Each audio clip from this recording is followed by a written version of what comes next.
Hey, hello, my friends. Welcome to another episode. Today, let's talk about wellness mindset in the artist's career, the importance of that, the importance of also acknowledging negative thinking that sometimes we have as artists, and that may prevent us from our own success. My name is Yanina Gomez. I'm an artist, curator, gallery owner, author, and co-founder of the Art Next Level program. And my goal with this channel is to make marketing and art business easy so that you can grow your art career, find new opportunities, sell more art, and spend more time creating in the studio. So if you like that, make sure you click on the subscribe button and click on the little bell so that you receive notifications of our future videos. So we have here with us none other than my wife, Dr. Yanina Gomez. How are you? Hello. Hi, I'm good. How are you? Doing good. Super happy to have you back. You haven't been in an episode for quite a while. Yeah. You know, I think last time was in Chicago. Mm-hmm. Now we're here in Miami, and as we are settling down here and working again with the gallery and with artists and all that, it's really exciting. So, well, first of all, it's really nice to have you. Let's talk about this idea of the importance that we need to give as artists to our mind. You know, the well-being of our mind, the well-being of our thoughts, the well-being of our mindset, as we go particularly into a new year or into a new season. Depends when you're watching this video or when you're listening to the podcast. Maybe it's already May or August, but still you're maybe entering into a new season in life or a new season in your studio, creating a new body of work. And what happens in the mind is like its own world. Right. There is a big correlation or a strong correlation between your mind and your creative process, right? The more fogged your mind is or the way you think, the less creative you will become because there are going to be a lot of things going on in your mind that is preventing you or distracting you from your creative process. So the more clogged your mind is, the less creative you're going to become, to the point that if we don't take care of what's going on in our brain, you can experience what I call creative paralysis. Yeah, and I can totally attest to that. Seasons in my life in which I have been more stressed out or more worried or with too many voices and things happening when I go into the studio. As a human being, I bring those things into the studio. I cannot say I'm gonna like you outside and let me be my peace in the inside. At least not as easy. And so all those things as you're working, they get in the way. Your thoughts, your ideas, and your creative flow sometimes is not as good because it's completely disturbed. Yeah. And one of the things that we talk about in the Art Next Level program is the whole idea of making space, mental space for creativity to flow. Once again, so the more clogged your mind is, the less space you will have for your creative flows or creative juices to flow. And that's why it's so important that we take care of it. And sometimes we think that we are very powerful, we are Superman, Superwoman, and we start thinking about, oh no, I have a lot of issues going on, a lot of problems, a lot of distractions, but I can handle it myself, which possibly you can handle it yourself if you take the time to take care of it, right?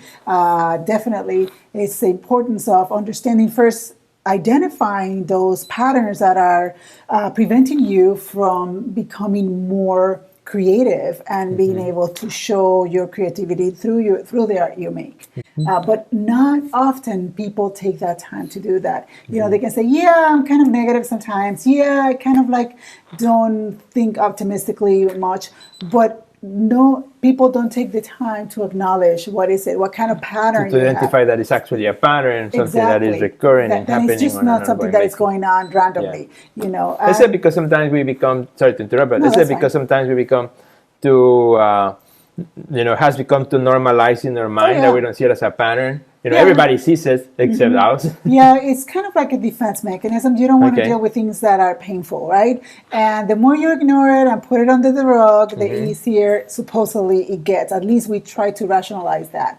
But the reality is that the more you ignore it, the stronger the pattern will become, and the more difficult it's going to be to overcome it.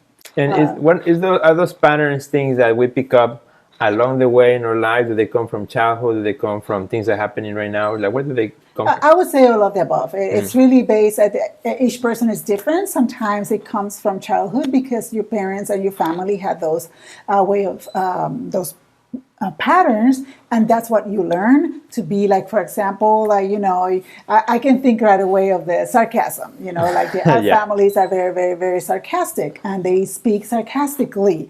And if you grow up with a family that they are constantly speaking sarcastically, then you might pick up on that bad habit, which is a bad habit, and become sarcastic. And because you pick it up from your family, you don't even realize sometimes that you have that issue, or that has become a pattern in your life. The same are those who think that everything is the end of the world, like everything is catastrophic, right? There are different patterns of negative thinking, and that's one of them. So you become catastrophic as well. But then there are other times in which you go along life, and then negative experiences and oftentimes traumatic experiences lead you to change your mind and become more pessimistic. And it might be these negative experiences are often enough to change your way of thinking. So there's different situations, and I would say all of the above. Yeah.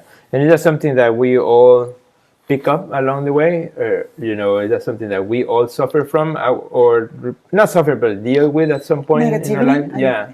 That's a good question. I mean, I would say most people. I cannot say all, because I know that there's people that are very optimistic.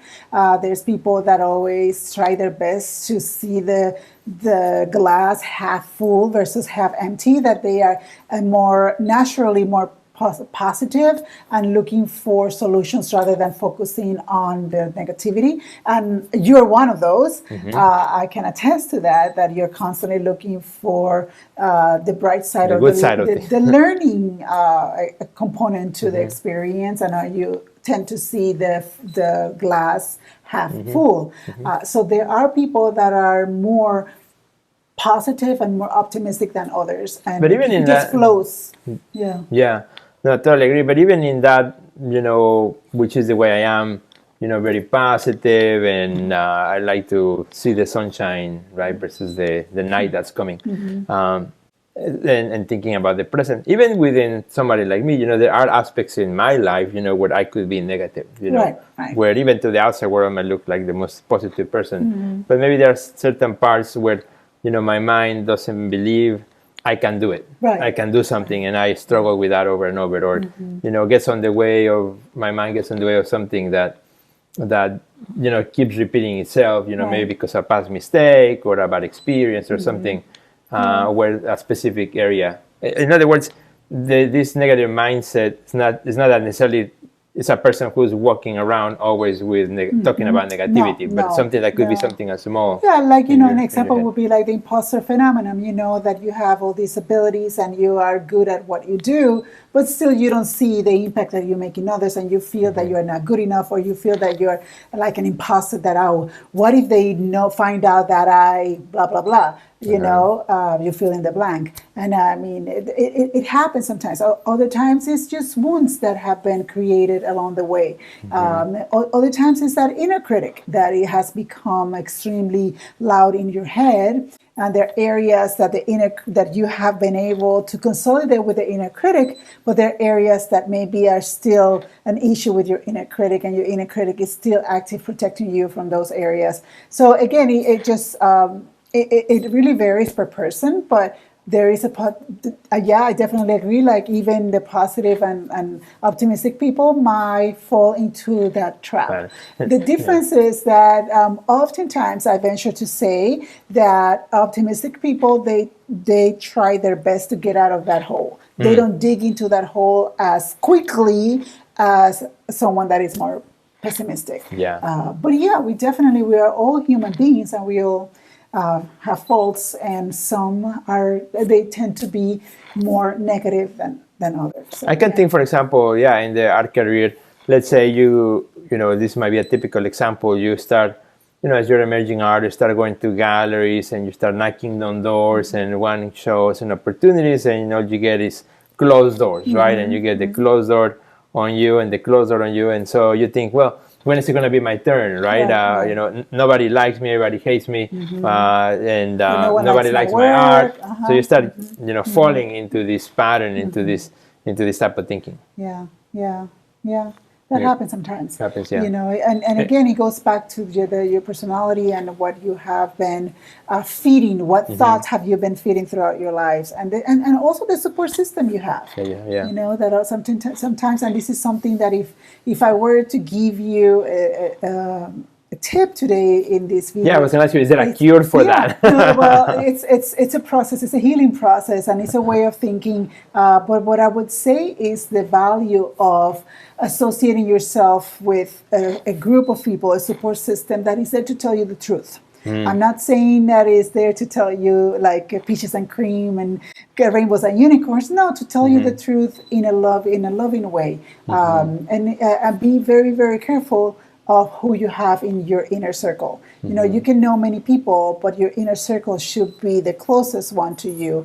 And everyone in that inner circle should be someone that respects you for who you are, respects you as an artist, and understand what you're going through. So it's important that you surround yourself with the right people. With the right people, because this is what happens when you have these kind of issues in which you have that inner critic being too loud, and then you start feeding into the negative voices in your head that are telling you that you're not good enough. Well, you need someone to remind you of the good things you have, and you need a group of people or someone that opens your eyes and kind of like blows that cloud away from your head.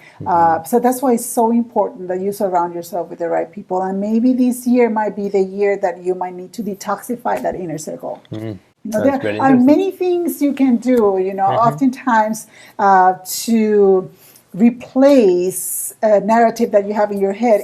Sometimes it takes a lot of work. It takes therapeutic work. It takes it's not an overnight thing. So I cannot say, oh, do this and you will be cured tomorrow. No, I can't. Quick fix. Like there's no quick fixes for that. It's a lot of work that you have to put into it, but it can be done. But one thing you can do quick is to take a look at the people you surround yourself with, and identify starting point. A starting point. Identify what kind of influences you have. Are the people around you feeding into your negative thinking patterns, or are they more helpful or more positive and help you to get out of that hole? Are they helping you dig that hole deeper, or are they helping you, helping you to get out? I'm not asking for an inner circle that was going to rescue. It's not about rescuing, because if they rescue you, you will not learn. But are they supporting you and giving you, lending you that hand that you need at that moment? And are you doing the same thing for them? Because it's a two-way kind of relationship. Right. No, I love that. I think that is really certainly a good piece of advice that we can start from. In this journey of taking care of our mindset, being more aware of the things that happen inside of our head. Right. To get there, you need to check out the exterior, where you are, what people are feeding you into, what kinds of voices you are, like actual people's voices are you listening to, or are you filtering the source of that information that you're giving them. So it really has to do with who you are surrounding yourself with. So you can first detoxify that so that you can have that space to work inside of you. What's going on with you. Love it. And something that is super cool about you is that something cool about me. Something cool about you is that you do all this type of work, and you help artists like myself and many others of the international community inside the Art Next Level program. We have our brand new also program that we are launching in 2024, the Art Business Growth Challenge, which is a 7-week program. It's a challenge where we work with hundreds of artists from around the world. You can take that as well, in which it will help you to really put a strong foundation in your business. If you're an emerging artist, you know how to put together a strong foundation for your business. Or if you are already an artist who's been making art for a long time, but you really need to, take the CEO seat of your art career, pull things together and say, okay, I need to really strengthen my art business. That's what that challenge is for. And we begin the challenge with your session, talking about, these negative thinking patterns, and you'll give us like some really good pieces of or strategies that we can follow. Now that we understand the importance of it, through this challenge, you will kick us off, on a good start, with here. So, we always talk about inside our next level that we look at the art career as a wholeness approach. Everything starts right here in your mind. You got to believe first, and then take action after. If you don't believe, then many things will not happen, right? So we start with our mindset and removing some of those patterns that maybe are getting on the way. Right. So tell me a little bit about your excitement about being part of the challenge, being like the first person that our friends will see as they take this new challenge, as they say, I want to take control of my career, I want to really push forward, but I need help right here. Yeah, and sometimes we don't even know that we need the help until it's brought up to you, right? But the first step is to identify or accept rather that something has to change in the way you think, in the way you believe. And one way is to rewrite that negative narrative, and that's something we're going to be working on in the challenge. And we're going to be working on the whole idea of understanding these patterns that we have and how we can work on them and address them. Again, we're not promoting a cure. There's no way, because oftentimes mindset related issues are ongoing. It's an ongoing issue that we have to deal for the rest of our lives. But it's good to learn strategies to address them so that you can address the certain ones that are paralyzing you, that are paralyzing your creativity and taking over your creativity, so that you can open up that mental space to leave space for creativity. So it's just giving you strategies that when you're facing a mindset block, what can you do to overcome that specific mindset block and move forward? And then when it happens again, or if it happens again, you will have the tools you need to address them again and again and again and again. And that's great, because we all need strategies. You said it's in our studio, we need a strategy, for if you are an acrylic painter, to paint fast, because otherwise, the paint will dry quickly. Right. You need to do some blending around that, or vice versa. If you're an oil painter,